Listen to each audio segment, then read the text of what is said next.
Tem uma mentira romântica que vendem pra gente desde o jardim de infância, e ela é um veneno silencioso. A ideia de que você nasceu com uma missão única, um tesouro escondido dentro do peito, que uma vez descoberto, vai fazer a sua vida brilhar em Full HD 4K, é o fetiche do destino. E honestamente, isso é uma das coisas mais cruéis que já inventaram para paralisar a nossa geração. Eu lembro exatamente de quando eu senti o peso disso. Eu ia para mais uma aula de um curso que eu detestava, mas que eu insisti em fazer porque eu tinha um talento para aquilo. E em um dia qualquer, eu percebi que eu estava tentando achar a minha paixão, como quem espera um drop lendário de um boss que eu não tinha nível para enfrentar. A verdade é que eu estava sendo um covarde emocional. Eu admito, eu me escondi atrás da desculpa de não saber o que eu amo para não ter que lidar com o esforço de construir algo do zero. Eu queria a epifania, mas não queria o calo. Eu estava viciado na ideia de que, se eu não sentisse aquele fogo sagrado imediato, então aquele caminho não era pra mim.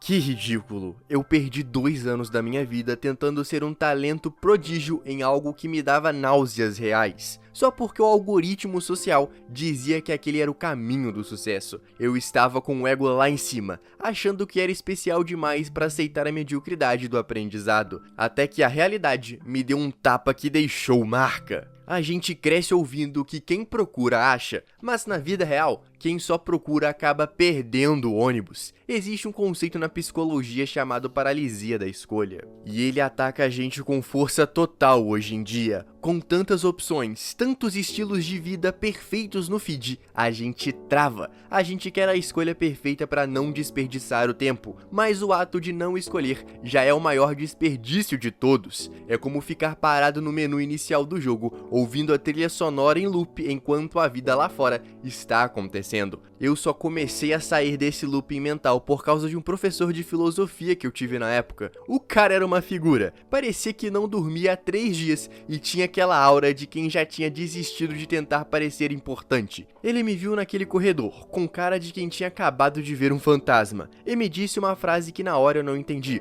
Parecia simples demais, quase boba, mas aquela frase ficou ali, como uma pulga atrás da orelha. Uma contradição que eu não conseguia nomear. Era algo sobre o porquê de gostar de algo ser. Na verdade, um tipo de masoquismo que a gente aprende a ignorar. Eu demorei muito para entender o que aquele velho queria dizer, e só depois de bater muita cabeça, eu percebi que a paixão não é o ponto de partida, é o ponto de chegada. Mas a gente vai chegar lá quando a conversa avançar um pouco mais, porque antes eu preciso te mostrar como essa busca pelo brilho nos olhos está destruindo a sua capacidade de ser alguém funcional. O problema de amar o que se faz é que na maioria das vezes o mercado de trabalho é um moedor de carne que não se importa com o seu lirismo. Tem um comentário que eu li no Reddit. Um cara dizia que estava no 3º ano de engenharia, odiava cada cálculo, mas sentia que se desistisse agora, a lore da vida dele estaria arruinada. Ele se sentia um fracasso por não ter o brilho nos olhos que os comerciais da faculdade vendem. Cara, se você se sente assim, deixa eu te dar um choque de realidade. Quase ninguém acorda todo dia com vontade de revolucionar o mundo. Às vezes, a gente só precisa tancar a segunda-feira sem ter o colapso nervoso. E aqui entra a quebra de padrão que ninguém te conta. Seguir a sua paixão pode ser o caminho mais rápido para odiar o que você ama. Quando você transforma o seu refúgio criativo em obrigação de CNPJ, você perde o seu lugar de paz. É por isso que eu defendo a investigação prática, em vez de largar tudo e ir morar na praia, o que é um clichê de quem não tem boleto para pagar. Por que você não testa o mínimo viável? Quer ser designer? Não precisa de um diploma de 4 anos para descobrir se você gosta de passar 8 horas brigando com o Illustrator. Faz um projeto para você mesmo,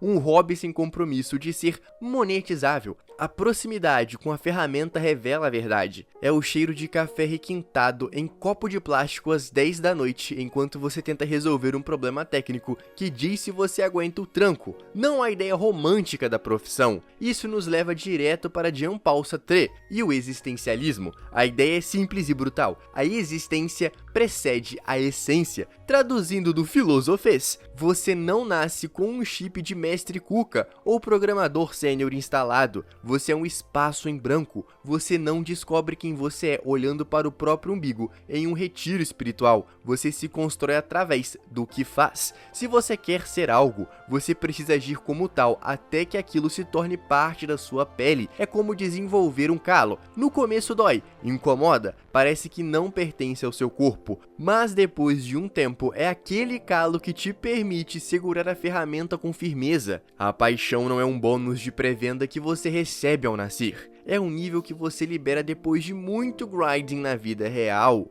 E sobre a faculdade, para muitos de nós, ela parece uma traição. Você entra achando que vai aprender a mudar o mundo e sai sabendo como preencher formulários e lidar com burocracia. Mas olha o ângulo morto. A graduação não precisa ser o seu grande amor. Ela pode ser apenas uma conclusão estratégica. Use a estrutura, o networking, o estágio e o peso do papel para construir o trampolim que vai te lançar para onde você realmente quer estar. Às vezes, o curso que você odeia é a base teórica que vai dar longevidade para a paixão que você ainda está cultivando no tempo livre. Não é falta de integridade, é objetividade, é entender que a vida adulta exige que você seja o arquiteto do seu próprio sistema de suporte. Se você sair do vídeo agora, vai ficar com aquela sensação de que descobriu um segredo, mas sem o manual de instruções para ligar a máquina. É como deixar o computador ligado em uma atualização crítica. Você sabe que algo está mudando, mas se puxar da tomada agora, o sistema corrompe. A gente precisa falar sobre como unir essa frieza estratégica com aquele calor humano que faz a vida valer a pena.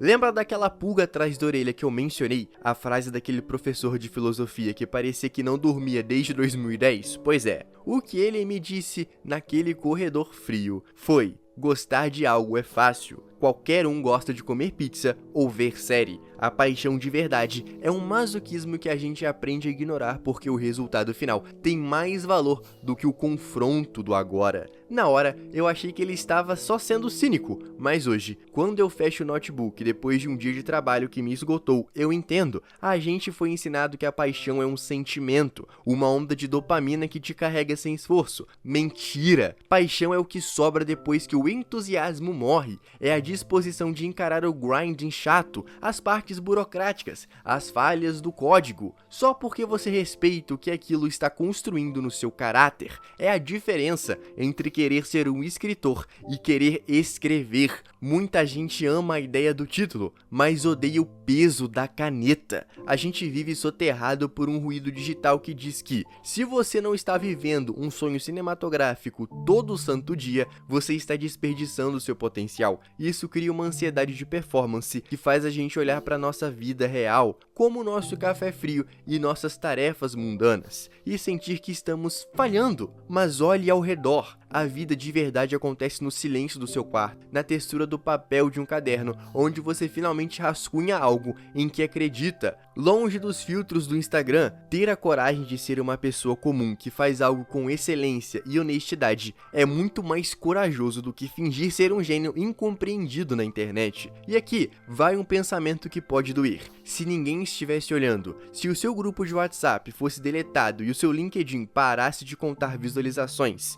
você ainda estaria tentando convencer a si mesmo de que esse caminho é o seu sonho? Ou que você está apenas apaixonado pela imagem que esse propósito projeta de você para os outros? A autonomia emocional começa quando você para de buscar validação externa para suas escolhas internas. Você não deve nada ao eu que projetou para os outros. Se você está numa faculdade que parece um deserto de sentido, ou num trabalho que é apenas um suporte para os seus boletos, não se sinta um traidor da própria alma. Use isso, use a estrutura, seja o jogador que entende as regras do mapa para conseguir os recursos necessários para a sua verdadeira paixão. A paixão não é um tesouro que você acha, é um calo que você desenvolve, é o alívio de tirar um sapato apertado depois de um dia longo e perceber que, apesar do cansaço, você avançou 1 centímetro em direção de quem você escolheu ser. Obrigado por investir esse tempo aqui comigo. De verdade, Em um mundo de vídeos de 15 segundos que não dizem nada, parar para refletir é um ato de rebeldia. Assim que essa tela apagar, faz um favor para você mesmo. Não corre para outra rede social, só feche os olhos por um segundo, sinta o peso do seu corpo na cadeira, o ar entrando no pulmão, toca algo físico, uma caneta, a mesa ou seu próprio braço. Volte para a realidade orgânica, porque é nela e só nela que você tem o poder de agir. A gente se vê na próxima conversa, porque ainda tem muita coisa que a gente precisa desaprender para começar a viver de verdade. E lembre-se, a verdade liberta.